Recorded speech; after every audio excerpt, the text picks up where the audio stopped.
Hoy día vamos a comenzar el capítulo 2 del libro Avídame en la vida cotidiana y también de la clase por internet Avídame en la vida cotidiana. Este capítulo 2 trata acerca de los factores mentales insanos, akusala cetasika. Si queremos estudiar acerca de los factores mentales, podemos leer la clase número 2 del curso introductorio de Avidama. En las notas de clase de la clase 2 del curso introductorio de Avidama se definen las 4 realidades últimas y ahí se explica en breve acerca de la segunda realidad última, que son los factores mentales cetasikas. Nosotros explicamos que existen 4 realidades últimas para Mata Sacha. La primera realidad última es la conciencia. La segunda realidad última son los factores mentales. La tercera realidad última es la materia, las propiedades materiales, rupa. Y la cuarta realidad última es el nirvana. Explicamos en la clase anterior que la conciencia es aquello que conoce el objeto. Y también dijimos que la conciencia no surge sola, siempre la conciencia toma un objeto y también la conciencia está asociada con diferentes tipos de factores mentales cetasika. Entonces la cetasika o los factores mentales son la segunda realidad última. En este capítulo número 2 vamos a estudiar los factores mentales insanos, los 14 factores mentales insanos. Pero antes de entrar en este capítulo, vamos a definir la segunda realidad última, que son las cetasikas. Los factores mentales o cetasikas son aquellos que están unidos con la conciencia, chitta, asociados con la conciencia, surgen junto con la conciencia y dependen de la conciencia para surgir.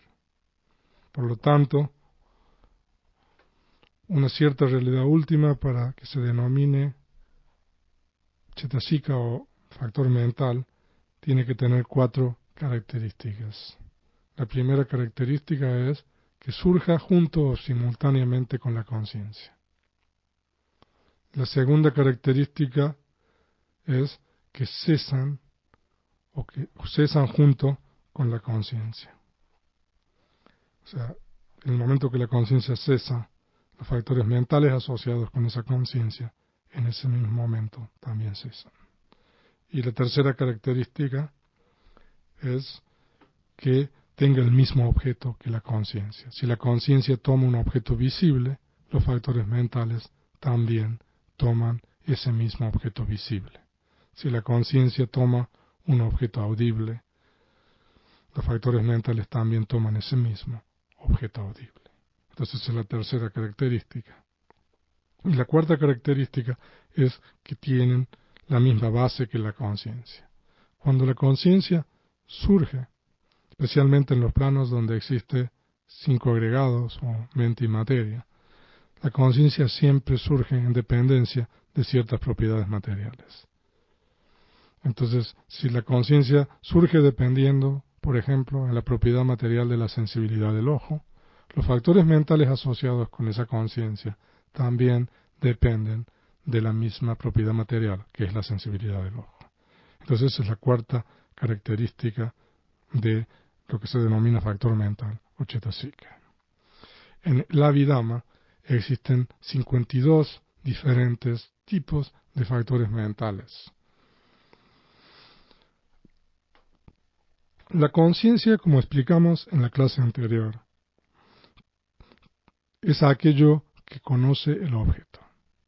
Por lo tanto, la conciencia por sí sola no puede ser buena ni mala, no puede ser sana o insana. La conciencia o chitta se convierte en sana o insana debido a los factores mentales asociados con la misma. Los 52 factores mentales que existen, que se explican en el Abhidhamma, están divididos en diferentes grupos. Existen 13 factores mentales éticamente variables que nosotros vamos a estudiar en el capítulo 4. Existen 14 factores mentales insanos que nosotros vamos a estudiar en este capítulo, el capítulo número 2. Y existen 25 factores mentales sanos o hermosos que nosotros vamos a estudiar en el próximo capítulo, el capítulo 3. Entonces ahora vamos a comenzar con este capítulo. Vamos a leer. Los factores mentales cetasika determinan la mente. En el capítulo sobre la conciencia, chitta, ya fueron explicados los conceptos de mentes sanas e insanas. Pero como la única función de la mente o de la conciencia es conocer los objetos, no puede por sí misma ser buena o mala, ya que surge junto con factores mentales, cetasika, diferentes. La conciencia se convierte en sana o insana, dependiendo de los factores mentales asociados. Lo que esto significa es, los factores mentales asociados con la conciencia la inducen a convertirse en sana o insana. Ejemplo. Aunque el agua por sí misma es incolora, se vuelve roja, amarilla, azul o negra respectivamente al añadirle tintura roja, amarilla, azul o negra. De la misma forma se comporta la conciencia. Por consiguiente, usted debería dedicarse ahora al estudio de los factores mentales para poder entender las mentes sanas e insanas. O sea, lo que determina que una mente sea sana o insana son los factores mentales. Entonces, si nosotros podemos comprender estos factores mentales, vamos a comprender cuáles son las mentes sanas o insanas. Máxima. La conciencia chitta solo puede conocer los objetos. Por sí misma no puede determinar si es buena o mala. Es a causa de los diferentes factores mentales, cetasika, que la conciencia se vuelve mala, o buena o mala. Y ahora continúa una lista de los 14 factores mentales insanas. Akusala, cetasika. Entonces vamos a leer esta lista y después vamos a ir estudiando cada uno de estos 14 factores mentales insanos en detalle. El primero es la ignorancia, en Pali, moha. Número 2, desvergüenza moral, ahirika. Número 3, osadía moral o miedo moral, anotapa. Osadía moral es mejor.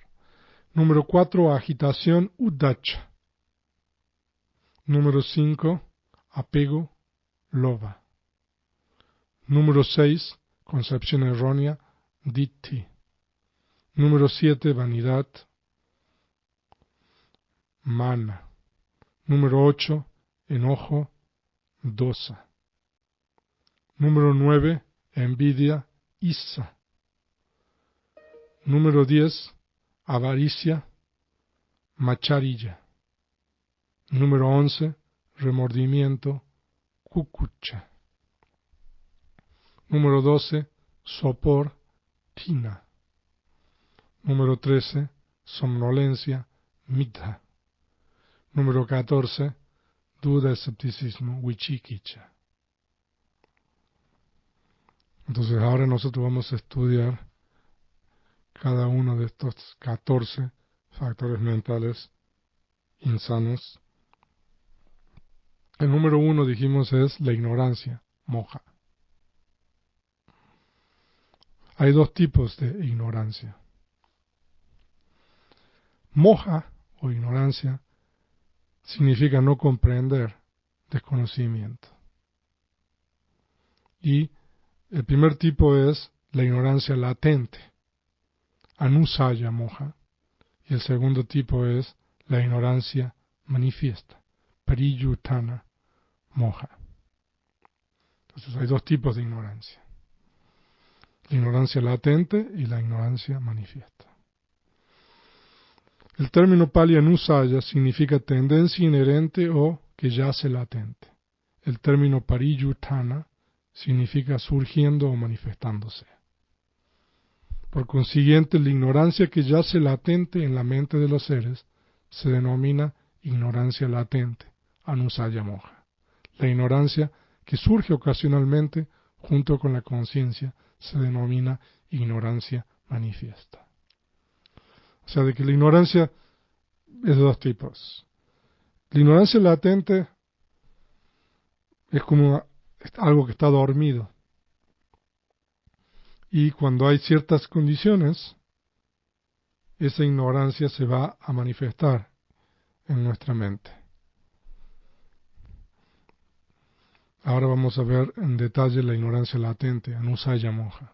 Así como hay veneno en un árbol que da frutos venenosos, de la misma forma en la continuidad mental de los seres hay un elemento, dhatu, que mantiene oculto el Dhamma que debería ser conocido.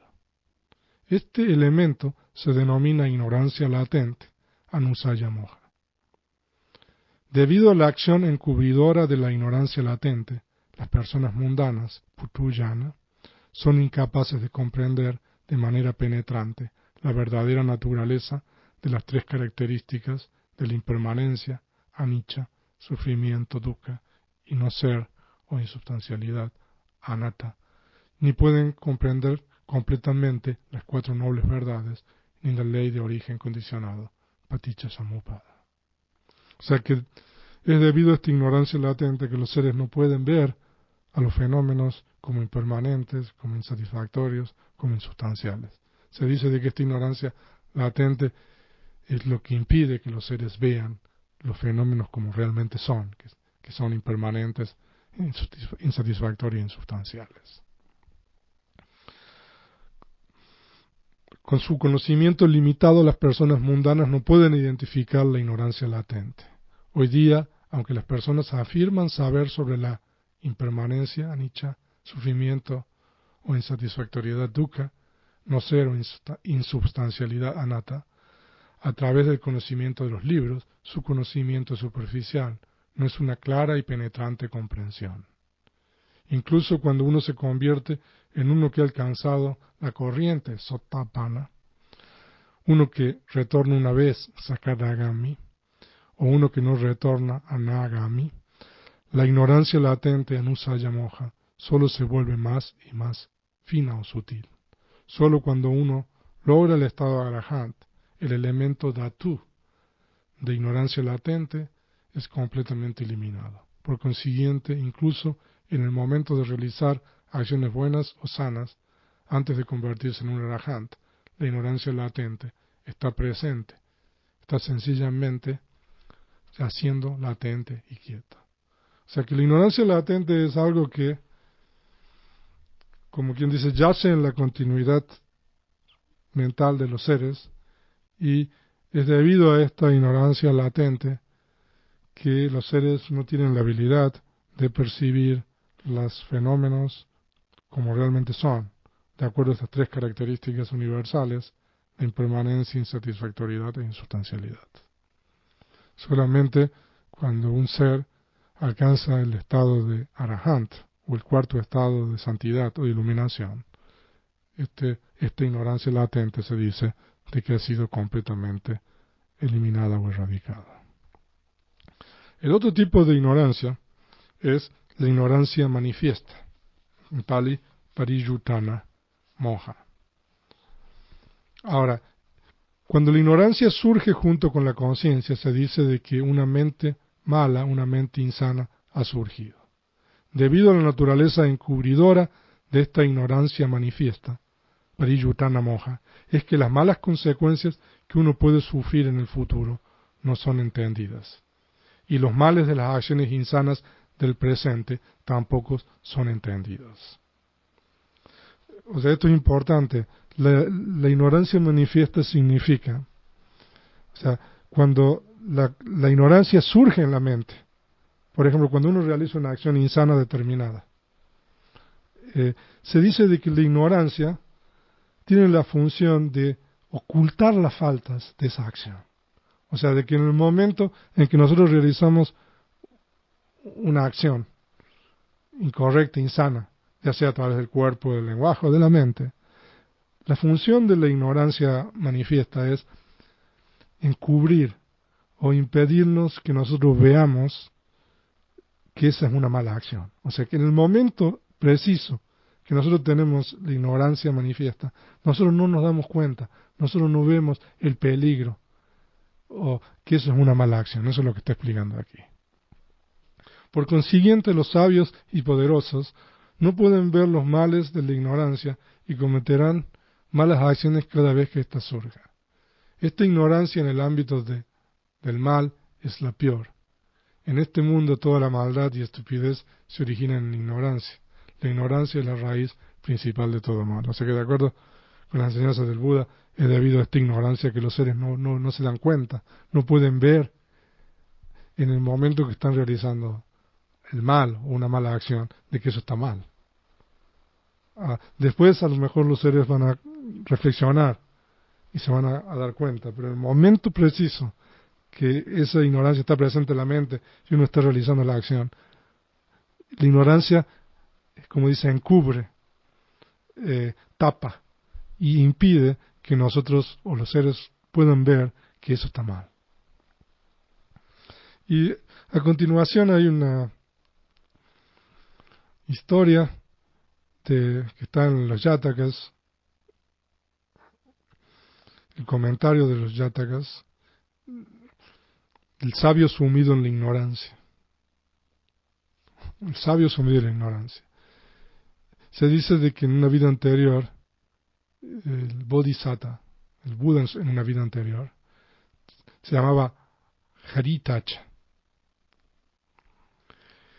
Y se dice de que había renunciado al mundo y que había abandonado y renunciado a su inmensa riqueza y se había convertido en un renunciante, en un ermitaño, y había alcanzado cierto tipo de poderes sobrenaturales, absorciones meditativas.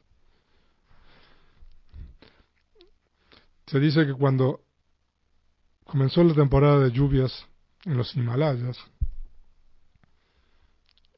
el ermitaño descendió a la ciudad de Varanasi y se tomó su residencia en el jardín o en el parque donde vivía el rey. Y el rey de Varanasi era un amigo de el Bodhisattva. Por consiguiente, el rey, cuando lo vio al Bodhisattva venir, le dio sus respetos y le pidió que se quedara residiendo en el jardín real y le dio los 4 requisitos que necesitaba para poder estar ahí.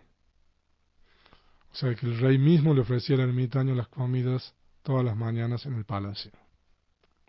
Se dice de que en una ocasión, cuando una rebelión surgió en el país, el rey mismo tuvo que salir fuera de la ciudad para sofocar esta rebelión. Antes de partir con su ejército, el rey le pidió una y otra vez a la reina que no se olvidara de cuidar al ermitaño. La reina hizo como fue instruida. Una mañana muy temprano, ella tomó un baño con agua perfumada y se puso ropas finas y se recostó en la cama esperando al ermitaño.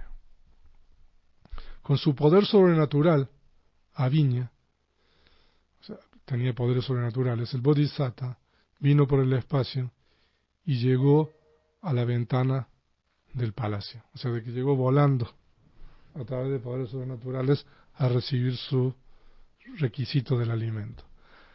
Se dice de que al oír la vibración de la túnica del ermitaño, la reina se levantó precipitadamente de su cama y su vestido se le cayó. Viendo la reina desposeída de su ropa, la ignorancia latente, Anusaya Moja, que yacía inactiva en su continuidad mental, surgió hasta la fase de ignorancia manifiesta, Pariyutana Moja, y lleno de pasión tomó la mano de la reina y cometió una transgresión inmoral como un monstruo. O O sea que esta es una historia de los Jatakas. Ahí está la referencia del comentario del Jataka. Existen traducciones inglesas, si alguien está interesado. Entonces ahora continúa, hay una nota donde dice: nosotros deberíamos considerar seriamente la estupidez que surge a través de la ignorancia moja en esta historia. Si esta clase de ignorancia no hubiera surgido, él no habría cometido semejante acción, ni siquiera con el consentimiento del rey. Pero en ese momento, estando sumido en la oscuridad de la ignorancia, fue incapaz de ver las consecuencias negativas de su acción en el presente y las existencias futuras a lo largo del samsara, del ciclo de renacimientos. Y por consiguiente, cometió esta transgresión impropia. Las absorciones, jhana, y los poderes sobrenaturales aviña que él había adquirido a través de la práctica durante toda su vida, tampoco fueron capaces de disipar la oscuridad de la ignorancia. En cambio, estando sumido en la ignorancia, el poder de las absorciones, jhana y poderes sobrenaturales aviña se le desvaneció. Pero el ermitaño, que había madurado bastante en las perfecciones, aprendió una amarga lección y se arrepintió enormemente de su acción al regreso del rey. Él se esforzó de nuevo para lograr sus absorciones y poderes sobrenaturales, y contemplando: yo he hecho mal por haber estado viviendo en la proximidad de la gente, regresó a vivir a los Himalayas. Entonces, esta es una historia acerca de la ignorancia latente y la ignorancia manifiesta. O sea, que la ignorancia en los seres que no han alcanzado la completa purificación de la mente es como está siempre yaciendo latente en la continuidad mental. Entonces, cuando hay cierto tipo de condiciones, esa ignorancia surge a la superficie y se convierte en ignorancia manifiesta. Y cuando la ignorancia está presente en la mente, es que los seres realizan acciones insanas a través de las distintas puertas. La puerta del cuerpo, como por ejemplo en esta historia, a través de la puerta del lenguaje, y también a través de la puerta de la mente. Entonces ese es el procedimiento. O sea, de que la ignorancia es una de las raíces que nosotros estudiamos en la vida. Ahora, no toda la falta de conocimiento es ignorancia. No saber algo no siempre es ignorancia. Cuando la ignorancia se explica como no comprender, algunas personas piensan de que no conocer un tema que no se ha estudiado, no conocer los lugares donde uno no ha ido, no recordar nombres que no le son familiares, también es ignorancia. Por ejemplo, hay personas de que saben muchas cosas pero no saben otras, ¿no? Por ejemplo, uno puede saber hablar inglés pero no hablar alemán o chino, ¿no? O sea, eso no es ignorancia. O sea, en el sentido que nosotros lo estamos viendo en la vida. O a lo mejor uno no sabe acerca de medicina, pero uno sabe acerca de contabilidad o arquitectura, ¿no? Esto no es ignorancia. O no saber, por ejemplo, doblar a la izquierda, doblar a la derecha, si uno tiene que venir al monasterio en el camino de terracería. O sea, eso tampoco es la ignorancia que nosotros estamos refiriéndonos.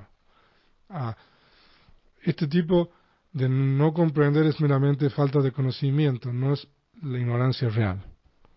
O sea, si no, todos seríamos muy ignorantes, ¿no? Porque tantas cosas que no sabemos. O sea, aquí es falta de percepción o reconocimiento, no saber algo, o no recordarse el nombre de alguien, o no saber cuál es la capital de, por ejemplo, no sé, de Aguascalientes, o por ejemplo, que yo no soy de aquí. Se dice que incluso los arahants tienen este tipo de desconocimiento, cuanto más las personas comunes y ordinarias.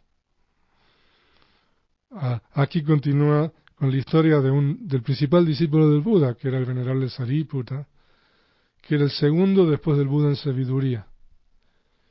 Y hay una historia que Sariputta le dio instrucciones de meditación a un joven bhikkhu pero instrucciones incorrectas, ¿no? Se dice de que este bhikkhu era joven. Entonces Sariputta pensó de que porque era joven y estaba en la edad del deseo, entonces le dio una meditación usando objetos desagradables. O sea, precisamente meditar en cadáveres. Hay un tipo de meditación que se llama Asubha Kamatana, ¿no? Y se dice de que el alumno de Sariputta, cuando Sariputta le dio este tipo de meditación, meditó durante 4 meses, pero no pudo obtener ningún progreso. Entonces, como no progresó, se dice de que después Sariputta lo llevó a la presencia del Buda. Y se dice de que el Buda, a través de sus poderes sobrenaturales, creó una flor del loto y se la dio al bhikkhu, ¿no? Y cuando el bhikkhu vio esa flor del loto dorada, se dice de que se sintió feliz. Y después el Buda hizo de que esa flor se empezara a marchitar, ¿no? Y cuando se empezó a marchitar, percibió la impermanencia, ¿no? Y también tuvo sentido de urgencia. Entonces, en ese momento el Buda le dio una enseñanza diseñada para comprender las 3 características, y ese joven bhikkhu alcanzó el estado de arahant. O sea, en este caso, el Buda tiene un conocimiento infinito y tiene la habilidad de comprender las tendencias y necesidades de los demás y la capacidad de enseñar de la manera más correcta. Pero Sariputta, que era su discípulo principal, en este caso se equivocó. Sariputta era un arahant que no tenía ignorancia. O sea, de que esto es una historia con relación a Sariputta y al Buda.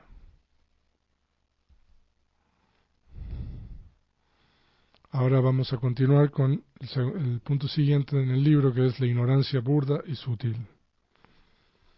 La ignorancia que no puede discernir entre lo que es insano o malo y lo que es sano o virtuoso es una ignorancia burda. La ignorancia que impide la realización de la impermanencia, insatisfactoriedad e insubstancialidad de la mente, la materia, las 4 nobles verdades y la ley del origen dependiente, es una ignorancia sutil. ¿Okay? La mente que está acompañada por la ignorancia se llama mente ignorante, mente tonta, y aquel que está sumido en la ignorancia es llamado un necio, un bobalicón, un imbécil, un tonto, un salvaje, etc. Y a continuación hay un verso de la mapa número 174 que dice: el mundo está en oscuridad absoluta. Literalmente, el mundo está ciego. Eso es lo que el Buda dice. Solo pocas personas en este mundo pueden percibir extraordinariamente. Literalmente, son pocos los que ven con sabiduría. Así como solo unos pájaros pueden escapar de la red. El cazador arroja la red, ¿no?, para cazar pájaros. Son muy pocas las personas que pueden renacer en el plano de los devas después de la muerte. O sea, esto es un verso del Dhammapada, y también hay una historia del Dhammapada acerca de la joven tejedora. En las páginas del Fondo Dhammadana del CMBT hay una plática del venerable Usilananda acerca de esta joven tejedora.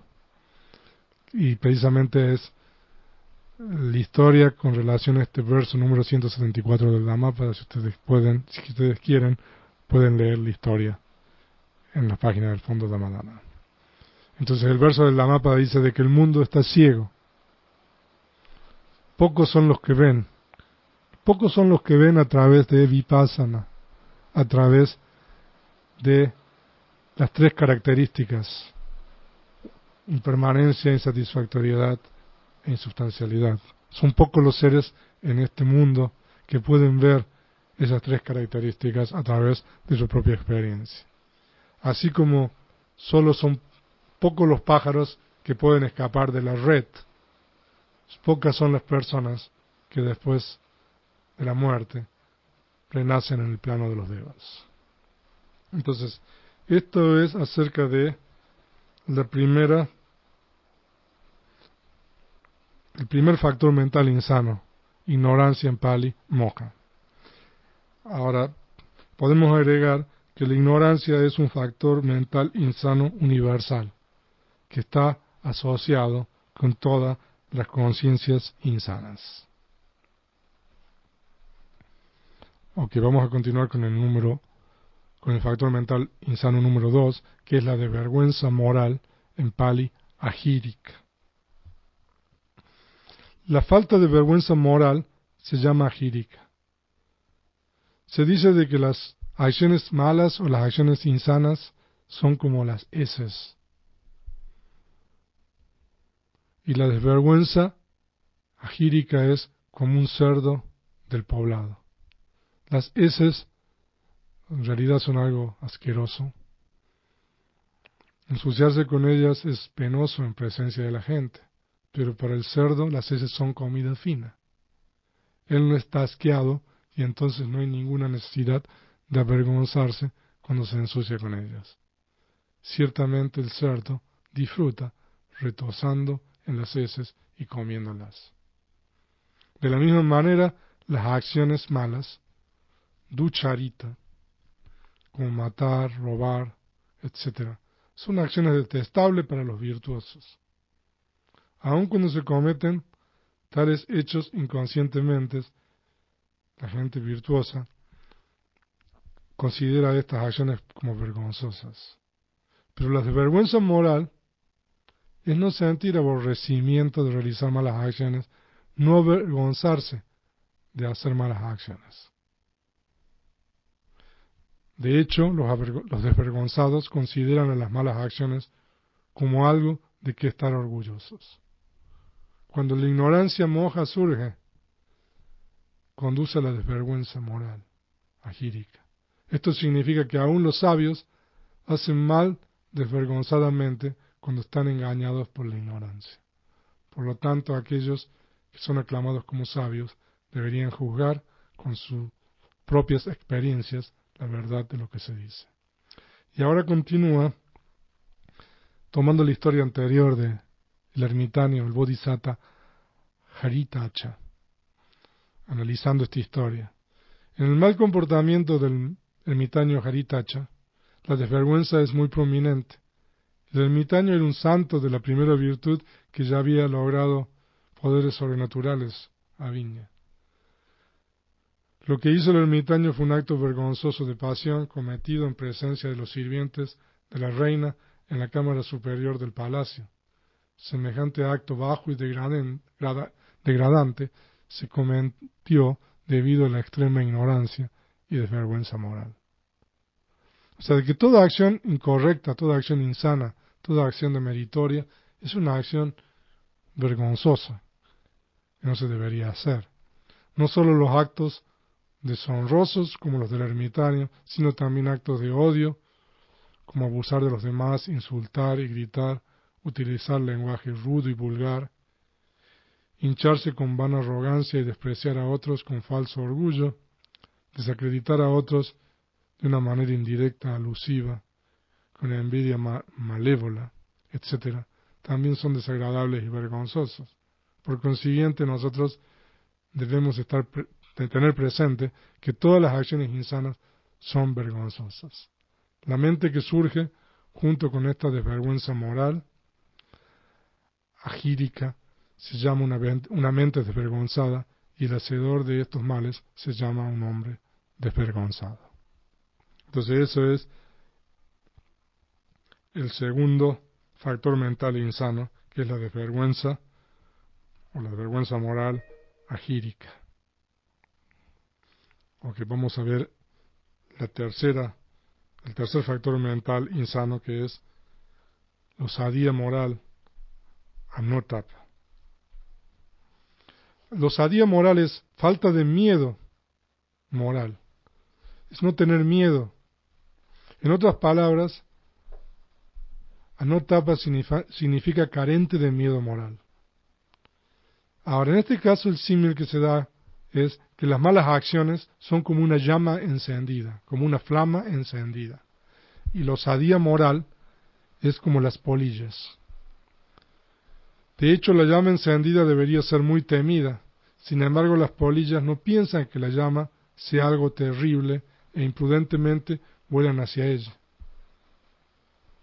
De la misma forma, las malas acciones causan una variedad de sufrimientos. O sea, de que las malas acciones deberían ser algo temible. Así que ellas, de hecho, deberían ser temidas. Pero la ignorancia moja, oculta estos sufrimientos resultantes y la osadía moral, anotapa, no los ve como terribles. Estos factores incitan audazmente a realizar malas acciones. Entonces, respecto a las malas acciones, existen diferentes tipos de peligro. Existen 4 tipos de peligros. El primer peligro con relación a las malas acciones es el peligro de culparse o acusarse a uno mismo. En Pali es attanu wada vaya. Perder el autorrespeto y no tener autoestima. O sea, de que ese es el primer peligro. La persona está oprimida por el pensamiento. Aunque muchas personas piensan que yo soy virtuoso, no me conozco. Yo me conozco a mí mismo. Yo no soy virtuoso como ellos piensan. Soy malo, alguien que hace malas acciones furtivamente. Entonces ese es el primer peligro. Una persona que realiza malas acciones, existe el peligro de que uno se culpe o se acuse a sí mismo. Y el segundo peligro es con relación a los demás. El peligro de ser culpado y acusado por los demás. En Pali es paranuvada o paranuvada vaya. O sea, de que los demás lo van a censurar, culpar o criticar a uno. Y el tercer peligro es el peligro de sufrimiento y castigo, como ser matados por otros por haber cometido un asesinato, ser golpeado por el dueño por haber robado su propiedad, ser asesinado por cometer adulterio, ser encarcelado por cometer varios actos delictivos. O sea, de que ese es el tercer tipo de peligro, el peligro de el castigo. Ya sea a través del sistema legal de un país o las personas individualmente pueden tomar represalias, ¿no? Como ahí dice, asesinarlo, golpearlo, etcétera, a uno o incluso a seres asociados con uno. Entonces es el tercer peligro de las malas acciones. Y el cuarto peligro es el peligro de sufrir un gran remordimiento por esas malas acciones en el lecho de muerte y la posibilidad de renacer o reconectar en los planos de sufrimiento en la existencia siguiente. Ahora, el autor del libro dice que con habilidad, astucia y destreza uno puede evitar los 3 primeros peligros.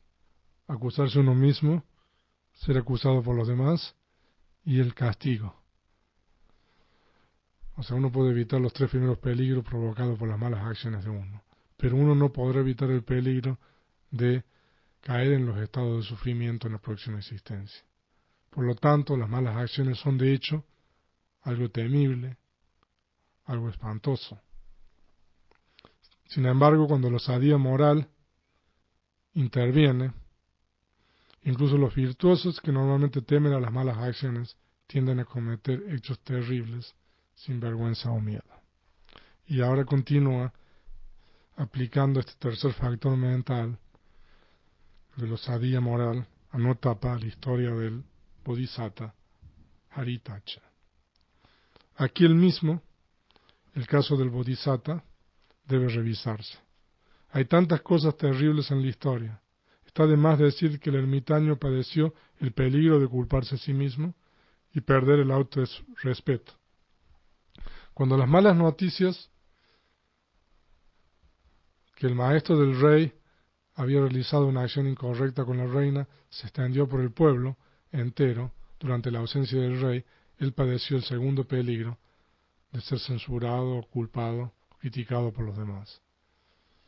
Si el rey, que fue Ananda en esa historia, no hubiera sido un hombre virtuoso, que estaba cultivando las perfecciones o los parami, no le habría importado la vida del ermitaño por su transgresión.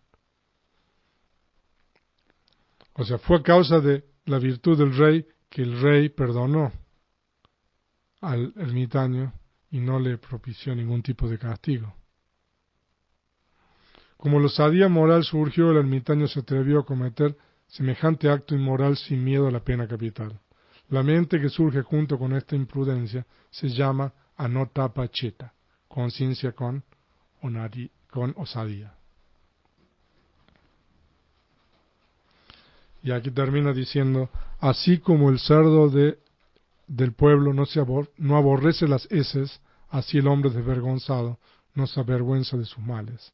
Así como la polilla no teme la llama encendida, así el hombre falto de miedo moral no teme a las malas acciones.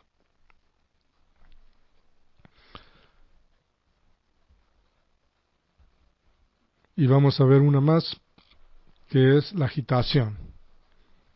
La agitación es el cuarto estado mental o el factor mental insano.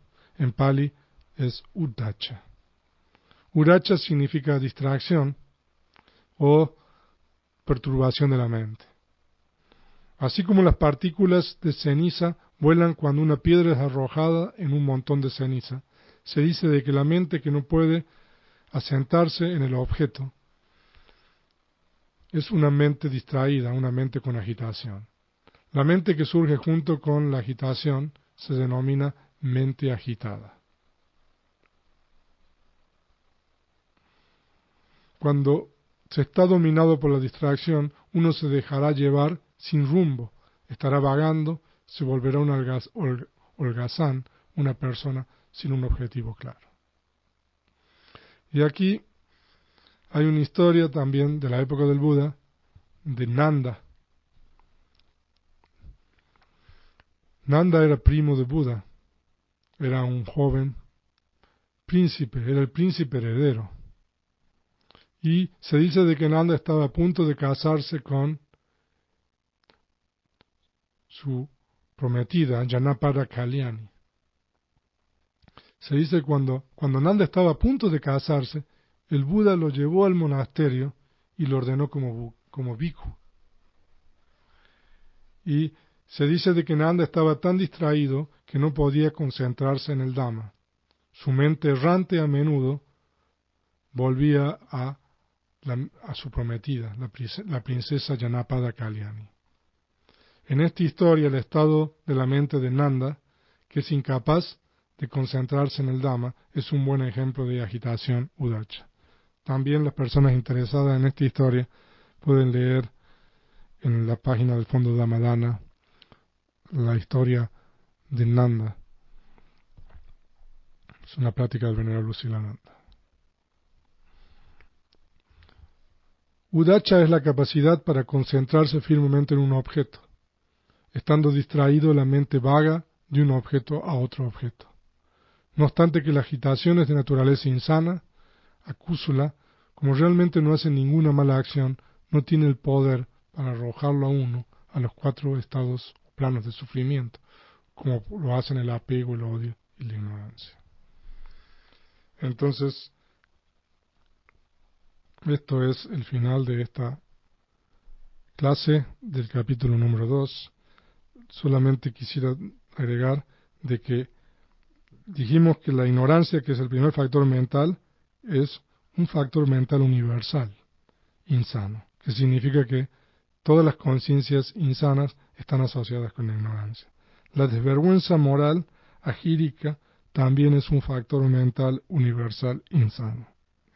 Y la osadía moral anotapa es otro factor mental universal insano. Y la agitación también, uddhacca, es un factor mental universal insano. Eso significa que cada vez que hay una conciencia insana, estos 4 factores mentales están presentes en esa conciencia insana. Por eso se denominan factores mentales universales insanos. Entonces, nosotros con esto terminamos la primera parte del capítulo número 2. Hemos estudiado las 4 primeras chetasikas o factores mentales insanos: ignorancia, desvergüenza moral, osadía moral y agitación.